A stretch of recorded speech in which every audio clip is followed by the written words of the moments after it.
Oke, baik. Assalamualaikum warahmatullahi wabarakatuh. Kita akan masuk tentang bab lingkup kegiatan usaha bank. Di mana lingkup kegiatan usaha bank yang pertama kita akan bahas adalah fungsi dari bank sendiri ya. Bank adalah lembaga keuangan yang terlibat dalam suatu pembiayaan pembangunan ekonomi yang dibagi menjadi dua. Yang pertama adalah lembaga keuangan bank atau LKB.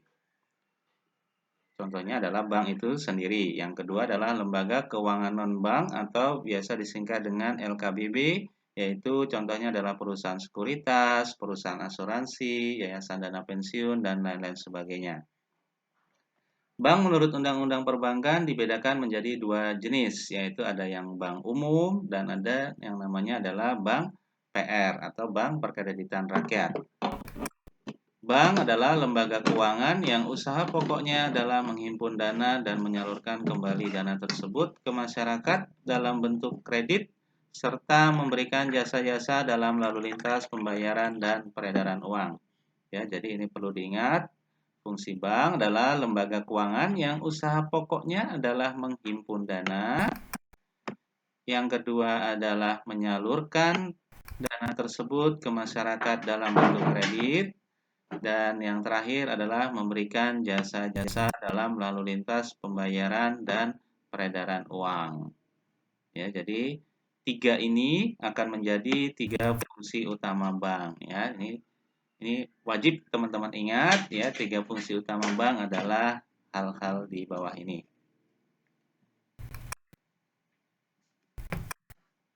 Fungsi menghimpun dana, ya kita akan bahas dulu untuk fungsi menghimpun dana, di mana dalam kegiatan sehari-harinya bank harus mempunyai dana agar dapat memberikan kredit kepada masyarakat. Jadi salah satu sumber dana bank adalah dari simpanan masyarakat itu sendiri ya.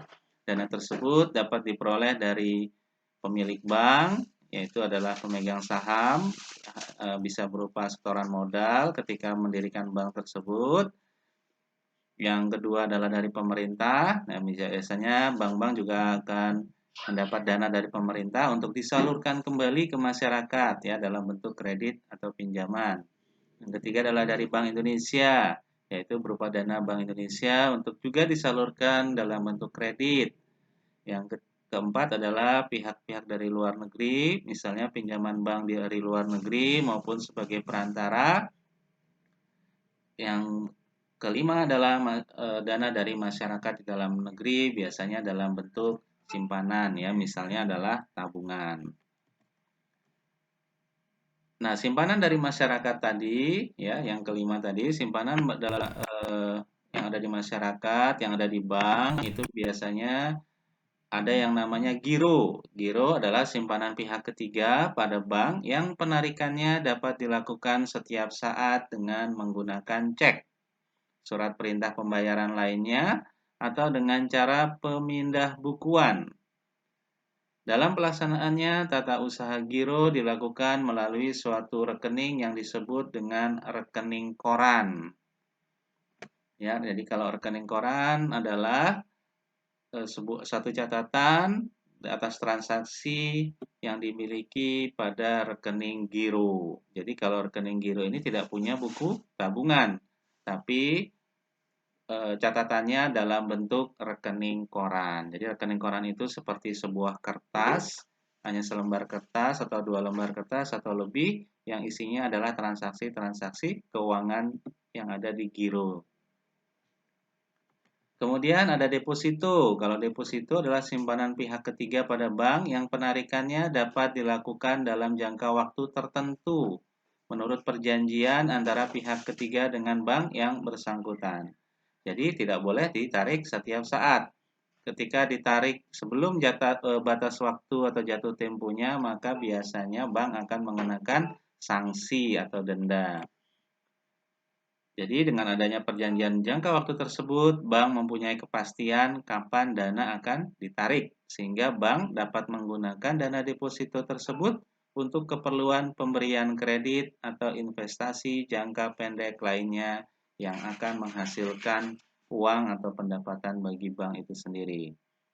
Saat ini deposito biasanya ditawarkan dalam dua jenis, ada yang berupa deposito berjangka, ada yang berupa sertifikat deposito. Perbedaannya apa? Kalau deposito berjangka, status kepemilikannya atas nama pembayaran bunga dilakukan setiap bulan pada tanggal jatuh tempo yang tidak dapat dipindah tangankan ke pihak lain. Sedangkan kalau sertifikat deposito, pembayaran bunganya diperhitungkan pada awal pembukaan rekening atau biasa disebut dengan nama diskonto dan ini dapat diperjualbelikan kepada pihak lain.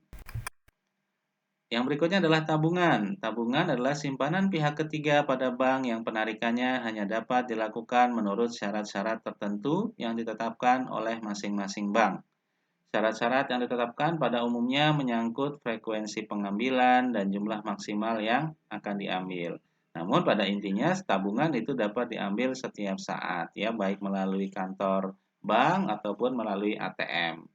Penarikan atau pengambilan uang dapat dilakukan di kantor bank dengan menggunakan buku tabungan. Jika langsung ke ATM maka Anda harus memiliki kartu ATM.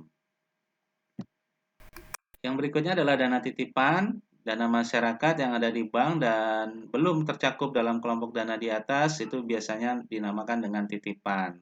Titipan ini ada berbagai macam jenis, namun pada intinya adalah segala dana yang disetorkan hanya untuk sementara ya. Misalnya contohnya adalah transfer yang belum diambil, setoran pajak, setoran PBB, PDAM, dan lain-lain sebagainya. Jadi selama setoran-setoran tersebut belum dibayarkan atau belum ditransfer, maka akan ditaruh atau disimpan dalam rekening bank yang disebut dengan rekening dana titipan. Semua kegiatan bank dalam rangka menghimpun dana akan tercatat di dalam neraca bank yang pada akuntansinya terdapat pada sisi pasifa. Yang kedua adalah fungsi menyalurkan kredit. Fungsi menyalurkan kredit yang intinya adalah bagaimana dana yang dihimpun tadi akan disalurkan kembali ke masyarakat dalam bentuk kredit. Dalam pelemparan kreditnya, maka bank akan meminta namanya bunga. Ya, jadi bunga tadi sebagai balas jasa bank meminjamkan uang kepada masyarakat, baik itu untuk keperluan konsumtif, keperluan usaha, dan lain-lain sebagainya.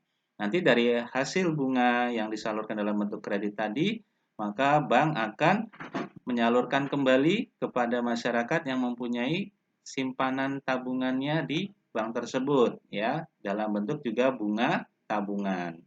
Nah, oleh karena itu biasanya bank akan mengambil selisih dari bunga kredit dengan bunga bank, di mana bunga kredit tentunya pasti akan lebih besar daripada bunga tabungan, ya, karena selain untuk bank itu sendiri juga akan dibayarkan melalui bunga tabungan atau bunga simpanan.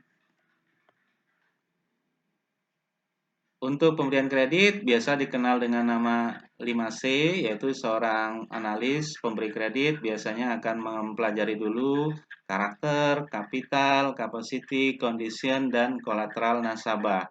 Ini harus dipelajari sebelum dia memberikan kredit kepada orang yang meminta tersebut.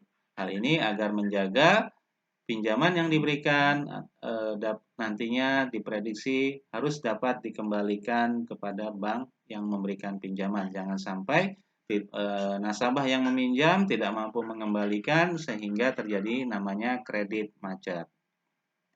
Macam-macam kredit tadi sudah disebutkan ya, ada namanya kredit konsumtif, kredit produktif, kredit usaha, kredit investasi, dan lain-lain sebagainya. Fungsi melancarkan pembayaran perdagangan dan peredaran uang adalah fungsi yang ketiga, yaitu adalah fungsi dalam rangka melancarkan transaksi keuangan agar nasabah dapat melakukan kegiatan-kegiatan pembayaran, kegiatan-kegiatan perdagangan, dan lain-lain sebagainya. Transaksi perdagangan sendiri ada yang dalam negeri maupun yang luar negeri ya. Nanti akan kita bahas di